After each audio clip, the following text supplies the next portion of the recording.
Oi, pessoal. Estamos aqui novamente. Todos já me conhecem, eu sou o Breno Lucano e hoje eu queria bater um papo sobre história em quadrinhos, HQ, especialmente sobre os personagens da Liga da Justiça, que todos conhecem muito bem.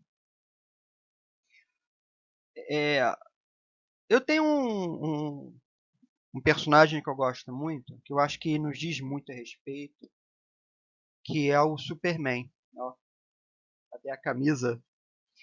É, E eu acho que ele nos faz refletir algumas coisas em termos de ética. Superman é aquele herói conhecido, já quase octogenário, e que é conhecido em termos de sua mitologia. Né? O Superman possui uma mitologia própria.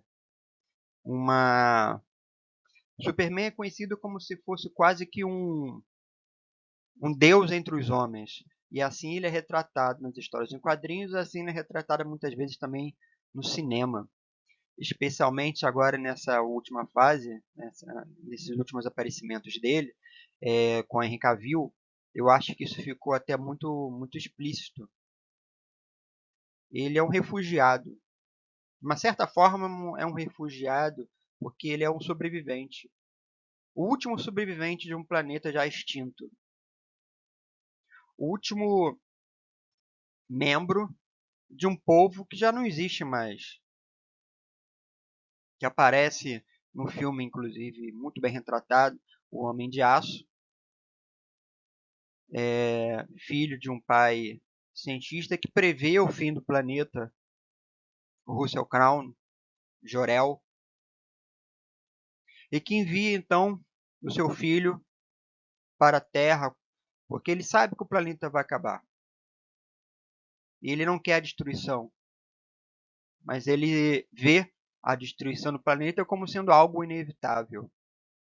Então ele envia o seu filho para que pelo menos alguém sobreviva. E aqui na Terra, então, ele vive escondido. Kal-El vive escondido. E o pai dele, o adotivo, Jonathan Kent, ele tem um certo medo também que o filho apareça. Se mostre seus poderes, mostre o que ele é capaz de fazer, porque ele sabe que os homens não serão capazes de compreendê-lo. Ele sabe que os homens vão excluí-lo. Na verdade, é muito mais um medo do que pode acontecer com ele. Se você parar para pensar muito bem nas minorias sociais que nós conhecemos, é exatamente isso que vai acontecer. Porque o diferente ele é excluído. Mas Clark Kent não é apenas ou Kal-El não é apenas uma minoria social, ele é quase um deus. Por isso ele é excluído também. E esse quase deus, ele se desdobra em termos éticos através de uma deontologia bem específica, já que ele é quase um deus, ou praticamente um deus entre os homens, essa deidade também se manifesta no seu próprio caráter, em suas normas bem estritas, na sua eticidade, na sua forma sempre muito justa, mansa, afetuosa. Porque o Kal-El é sempre alguém que busca a justiça. E embora inicialmente ele não se dobre às vontades de nenhum governo, posteriormente ele vai se dobrar. E vai criar um grande dilema posteriormente, porque ele vai ter que se dobrar, inclusive, ao presidente dos Estados Unidos, mesmo que esse presidente seja o Lex Luthor. É um grande dilema.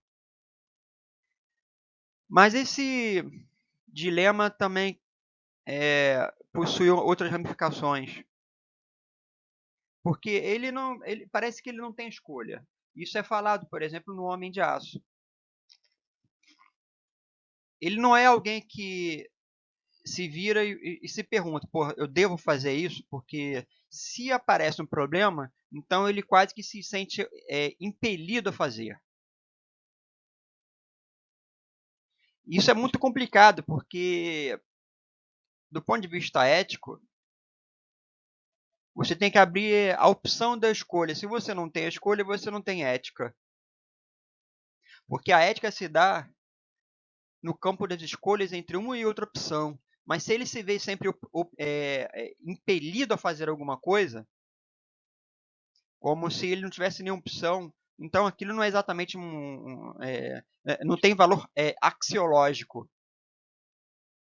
porque ele não pode escolher. É como se você pensar, por exemplo, num doente mental, né? Num paciente psiquiátrico.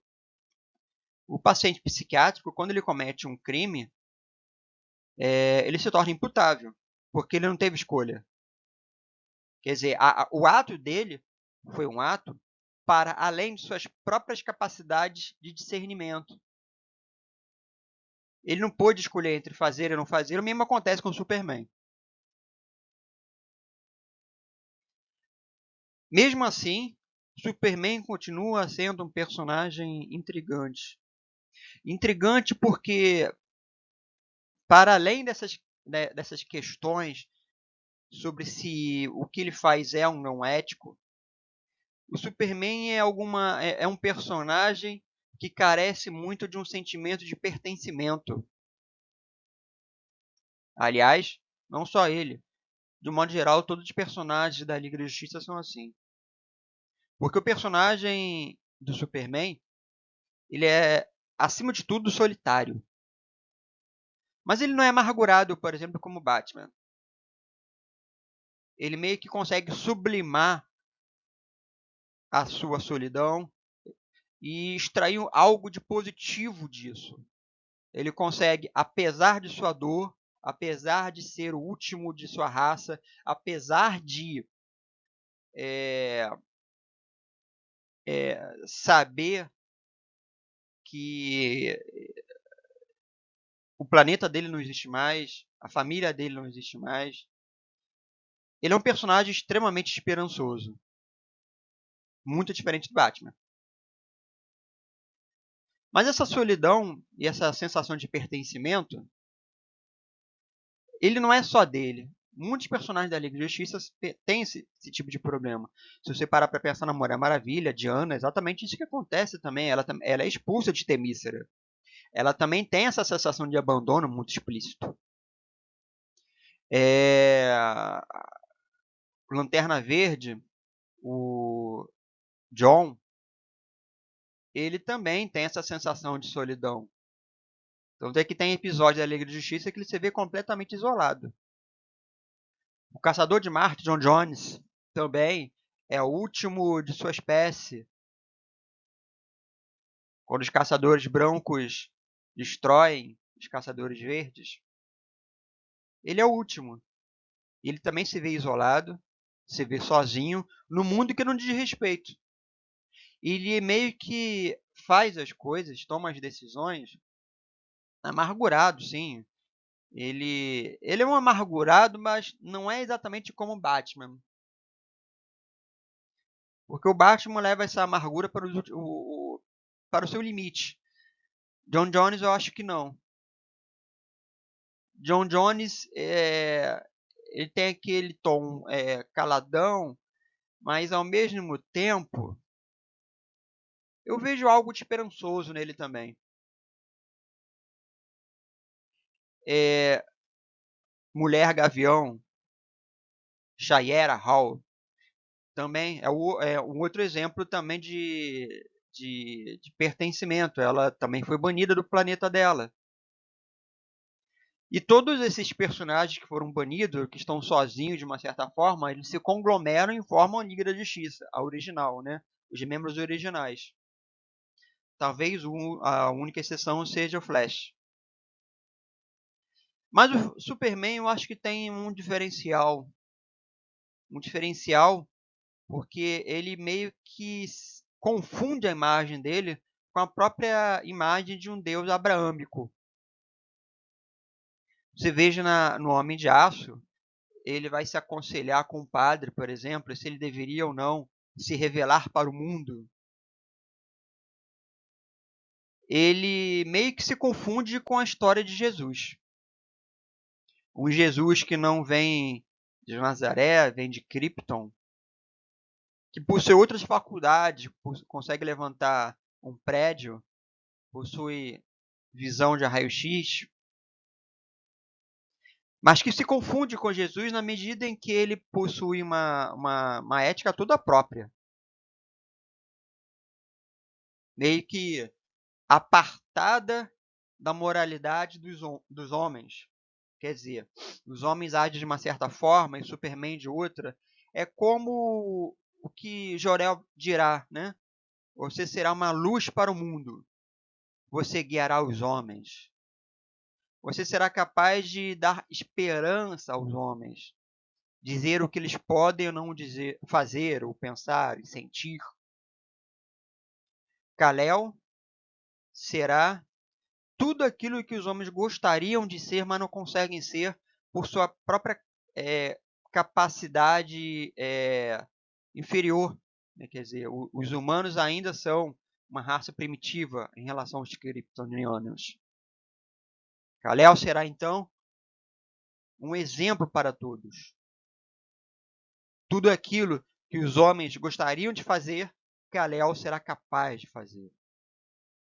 É uma deontologia muito bonita.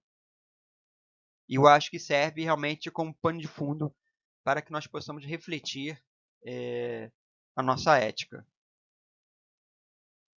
Eu fico por aqui. Espero vocês no congresso do GP Epicteto. Eu estarei lá falando sobre Marco Aurélio. E não deixe de visitar nossa página, não deixe de visitar o nosso Facebook, portalveritas.blogspot.com. Até a próxima.